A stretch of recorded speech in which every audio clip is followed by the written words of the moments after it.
Hello, Assalamu alaikum. This is speech and language therapist Shafaq. How are you doing? It's been a while since we've caught up.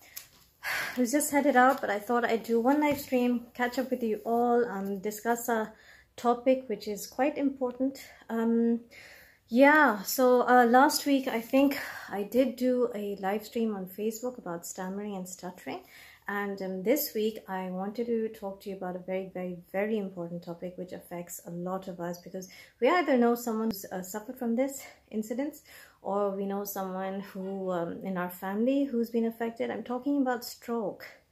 Unfortunately, whether we are familiar with it or not, about the condition, lots of people in the community have been affected, have suffered a stroke. And having had the opportunity to discuss it and talk about it on various other locations, for example, Islam channel, English, in Urdu, we talked about stroke. So what I wanted to tell you guys is that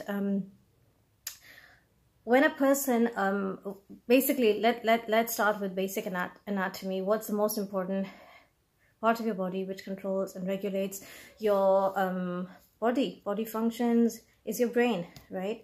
And the way the brain is set up and organized is that it's complex. It's a complex part of your body, and different parts of the brain are responsible for different parts of your body. For example, a certain part of your brain is responsible for your arms, for your legs, for your eyes, for your vision, for your sense of smell, for your memory, for your speech, for the language that is stored in your brain, so that when you articulate, you access it, your sense of taste, the sensations on your cheeks, so you have a whole set of the nervous system which is branching out from your spinal cord, from your brains, which go to the different parts of your body.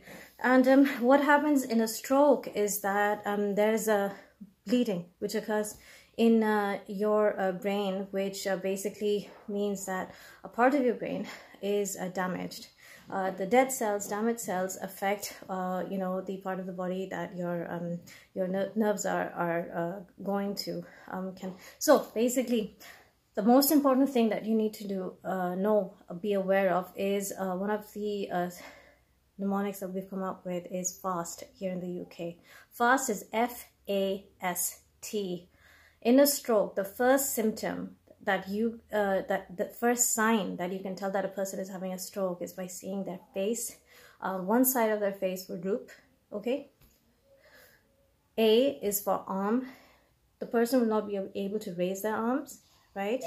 You have to be aware of that. And one of the other signs that a person is having a stroke is slurred speech. Their speech will change. So those are three key things that you have to be aware of, and which are visible when a person is experiencing a stroke. And the last letter, which is a T, is time. Time is of utmost importance and significance. The faster you spot a person is having a stroke, the faster you go and get help, the faster you call an ambulance, the faster you get to the hospital with your relative or with the person who you've noticed is having a stroke, the least damage will be done, okay? And you don't want long-term damage, all right? You want to be able to address the issue at hand ASAP, so that minimum part of the brain is damaged and you're able to get help. And if there is damage done, if speech is affected, right? If any part of your body is affected, if the person has temporary paralysis, if the person has paralysis, the sooner they get rehabilitation after that, once they're identified, the better it is. So brain is really important, okay? You have to act fast. And the signs that you have to note for a person who's having a stroke is the face, one side drooping, arms, whether they can raise their arm. If they're not able to raise their arm, you have alarm bells going on. Speech. Okay, if they have slurred speech, it means that they may be having a stroke. And time is of utmost significance. You have to act fast in order to save more of the person, as much of the person as you can. I hope that helps. I am off now. It was lovely catching up with all of you. I hope you're all well. And we will have some more live streams in the future. All right, take care. All the best to all of you. Bye-bye.